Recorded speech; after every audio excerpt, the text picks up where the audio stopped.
2023 সালের 7 অক্টোবরে হামাস কর্তৃক ইসরায়েলের দক্ষিণাঞ্চলে হামলার 2 বছর উপলক্ষে ইসরায়েলে তেল আবিবে এ যাবৎকালের সবচেয়ে বড় স্মরণ সভায় জড়ো হয় প্রায় 30,000 মানুষ। মঙ্গলবার ইয়ারকন পার্কে 48 জন ইসরায়েলি জিম্মিকে মুক্তি ও গাজায় যুদ্ধবন্ধের দাবি জানায় তারা। এদিকে মার্কিন প্রেসিডেন্ট ডোনাল্ড ট্রাম্পের 20 দফা যুদ্ধবিরতির প্রস্তাব নিয়ে মিশরে পরোক্ষ বৈঠকের পর মুখ খুলেছে ফিলিস্তিনের স্বাধীনতাকামী সংগঠন হামাস।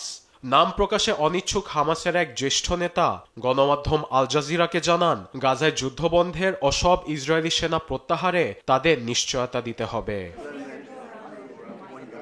এর মধ্যে গাজা যুদ্ধবিরতির প্রস্তাবিত চুক্তি নিয়ে আশাবাদী ডোনাল্ড ট্রাম্প। কানাডার প্রধানমন্ত্রী মার্ক কার্নির সঙ্গে হোয়াইট হাউসের বৈঠকে নিশ্চয়তার বিষয়েও কথা বলেছেন তিনি। নিশ্চয়তার বিষয়ে শুধু এতটুকু বলবো, দুপক্ষ সম্মতি জানালে চুক্তির প্রত্যেকটি ধারা বাস্তবায়ন করা হবে। আমাদের হাতে অনেক ক্ষমতা আছে, সকল পক্ষই যাতে চুক্তি মেনে চলে সে বিষয়ে আমরা নিশ্চিত করব। আবার গাজা যুদ্ধবিরতির আলোচনা নিয়ে অগ্রগতি হয়েছে বলে ইসরায়েলের প্রধানমন্ত্রীর কার্যালয় থেকে নিশ্চিত করা হয়েছে।